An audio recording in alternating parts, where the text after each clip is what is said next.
So, Sonena, tell us about brain death and how do you go and retrieve an organ? Even though you have all the permissions, suppose the person was a donor, but you still need permissions from the family. How does that happen? Typically, almost always, the organ is always retrieved from someone who is brain dead, right? So, what is brain death? It means you have a very severe injury to your head, and you're actually it's called brain stem death. So, then you have a brain stem, and that completely dies because of the injury to your brain. By law, there are five tests or several tests, 5 to 6 tests that the hospital has to do. These tests are not done by just one doctor. They're done by a panel of 4 doctors who have been pre-approved by the government. So to make it all very clear, Foolproof, and so that foolproof. there's Yeah, no. correct. So one of those doctors will be the MS of the hospital. One of them will be the treating physician. One of them will most probably be a neurosurgeon, a neurologist, or neurosurgeon, and one will be an intensivist. All right. So all 4 of them will come together when somebody is brought into the hospital with a really bad brain injury. They are put on a ventilator, right? They will work on you. Maybe you don't need any surgery. Maybe it's okay with medication. Maybe you need surgery, then you become okay. Right. Or a lot of the times it happens when the injury is really severe that the person's brain stem dies. They do the tests, and by law in India, you have to do the tests twice to make it even more foolproof. Right. So they will do the tests. All 4 doctors will come at whatever time one of the doctors or the Big nodal time officer. of the Yeah, essence and so yes, that. 4 doctors will come. They will do the tests.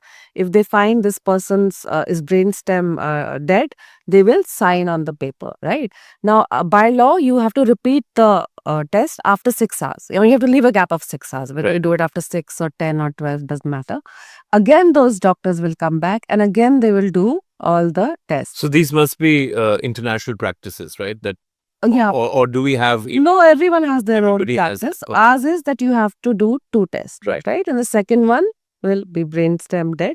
And at the time they sign it, that's when they have declared the person dead. Right. Right. So then in the meantime, the counselors and all would have been talking to the family to tell them that, okay, look, they are on a ventilator, they're on artificial life support. That's why you can see the breathing happening and the organs are still okay.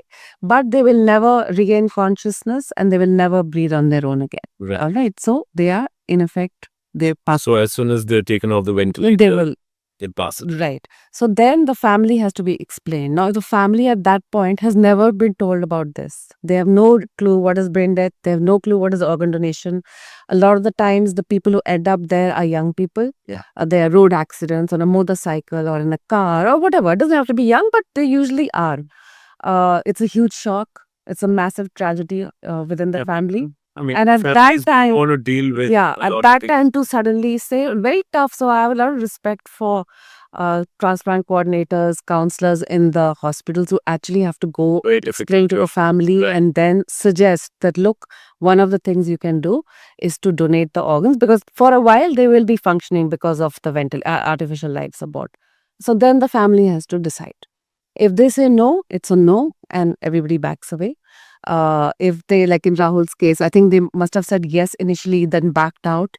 Then You mentioned that. right, so maybe the counselors go one more time and suggest that Right. are you sure or do you want? So it's a difficult situation. Not only in India, I guess it's a Very global difficult. situation. It's a very Yeah, difficult, very difficult. to be to agree to give organs of your loved one who just passed, Right. and it has to be done within hours. Right. What is the how many people are on waiting to get organs, and I don't know if I'm saying it crudely, but the demand supply gap in terms of Yeah. how many people need it and how many are actually available. Right. in India. So the estimation is that there will be at any point of time 5 lakh people across the country who need an organ. Most of it is kidney because a lot of diabetes in India, so kidneys get affected. and then liver, and then heart, But and it's so on. isn't that more to do with your immediate family? Than You can get it from a living donor. Right. But the still living donation still means you're taking a perfectly healthy person and taking out an organ from their body, right? So in India, let's say in 2023, there were around 18,000 transplants. Out of that, only 3,000 approximately were from deceased donors. All right. The rest are all living donations. Right. So that's not a very healthy, program. It should be the other way around. Like Right. deceased donation should be higher and living, lesser. That would be a good program to have. Right. So our goal is that we increase the deceased donations to, reach out to more people, strengthen our systems, whether it's within the institution or whether it's awareness or whatever, and try and get that number high so that living people don't have to then, So, what are some of the websites that somebody can go to when they are looking for organ, both donation as well as when they're looking for organs? So, I believe yours you have. Yeah, so mentioned- they can call our helpline number, or we obviously cannot get the organ for them. Right. But we can, suggest to them. We have online resources on our website, which is like a transplant guide where you can Yeah. see, And price give to, all that information. सारी information organ India के बारे में हम लोग इस आपको video podcast में देंगे. ठीक है. And you can call, Noto has a helpline number. We have a helpline number. If you want to Not pledge, is of course the National Organ Na- and Tissue Transplant Organization. So they have a helpline number. They have their website also. We have our website, which we give you a registration number from Noto as well. So you can go to either website and you can pledge. But the most important thing is you have to tell your family, right. right? If you can have a card, it's not illegal. It's not legally तो recognized. Driving licence में भी हाँ. पूछते हैं आपको कि आपको organ donation करना Yeah, है कि नहीं. yeah. तो But किसी को पता ही नहीं है उसमें कि what does that even mean? They have to Right. be told, right? So awareness is very important. So if you have a card, you don't have a card, it doesn't matter. You can still be an organ donor. You just have to tell your family. and your family is to then agree on. And then, yeah. But once you tell them, why wouldn't they, Why So, so that's basically it. So Rahul आप recipient हैं किसी के heart के और आपकी successful surgery हुई. आप क्या मैसेज देना चाहेंगे ऑर्गन डोनेशन के बारे में? मैं तो सर अभी जो लाइफ जी रहा हूँ या फिर जो भी गेम्स खेल रहा हूँ, मैं उसी पर्सन के लिए खेल रहा हूँ या उसी के लिए मेडल लेके आता हूँ जिसने मुझे हार्ट दिए हैं.